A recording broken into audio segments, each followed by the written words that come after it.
What a whirlwind week in West Asia. US President Donald Trump's tour through Saudi Arabia, Qatar, and the United Arab Emirates has been grabbing headlines not just for the spectacle, but for the sheer scale of deals and dramatic policy shifts that could reshape the region's future and even the global order. So, what actually came out of Trump's trip? Hello, I'm Gunjan Handa, and let's break it down with Chronicle Explained.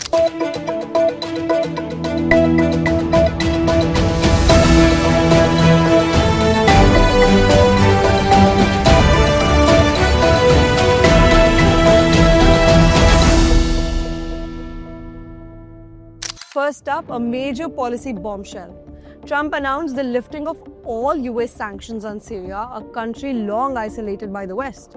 This move came after closed-door talks with Saudi Crown Prince Mohammed bin Salman and Turkish President Erdogan. And it marks a complete reversal of US policy since the fall of Bashar al-Assad last year. Why does it matter?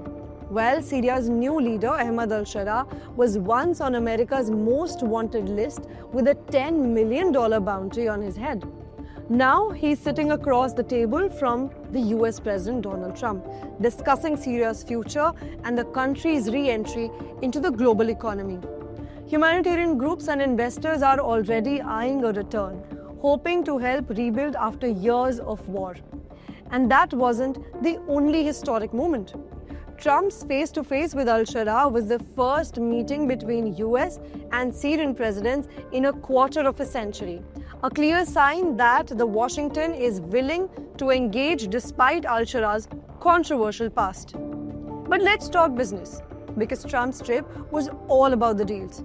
In Saudi Arabia, the US and the kingdom signed a $142 billion weapons package, one of the largest ever. On top of that, Saudi Arabia pledged a staggering $600 billion in investment into the US over the next 4 years, with a focus on tech, energy, and infrastructure.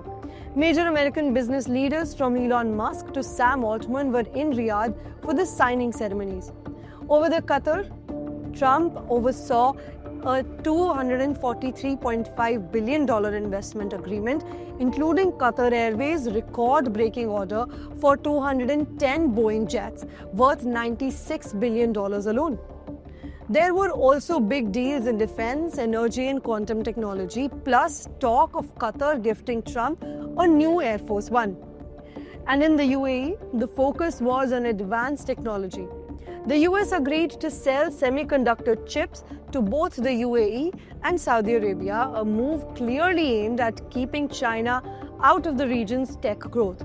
Nvidia, AMD, and Amazon all struck major AI and data center deals, while Saudi Arabia is investing billions to become a global AI hub. All told, Trump's team says the trip secured more than $1 trillion in new deals and investments across the Gulf. But this wasn't just about the money. Trump pushed Saudi Arabia to join the Abraham Accords and normalize ties with Israel, linking progress to Palestinian statehood. Behind the scenes, his team worked with Gulf leaders on humanitarian aid for Gaza, though tensions remain high with Israel's Prime Minister Netanyahu over military operations and the exclusion of Israel from some US brokered deals. On Iran, Trump did not mince his words, threatening military action if Tehran does not agree to new nuclear limits, but also leaving the door open to negotiations. However, Iran responded to this, saying that they will not be giving in to any bullying at all. A big theme throughout? Outfoxing China. Trump's administration is betting that closer tech and investment ties with Gulf monarchies will keep Beijing at bay, even though China remains the region's biggest energy customer. So what's next? Lifting sanctions could bring relief to Syrians, but there are big questions about stability and accountability under Syria's new leadership. Trump's mega deals have tightened US ties with Gulf partners, but also exposed new rifts, especially over Gaza and Iran.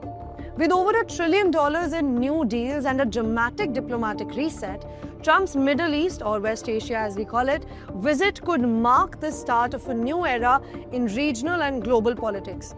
But as the dust settles, the world is watching to see if these bold moves will bring stability or spark new challenges in one of the world's most volatile regions.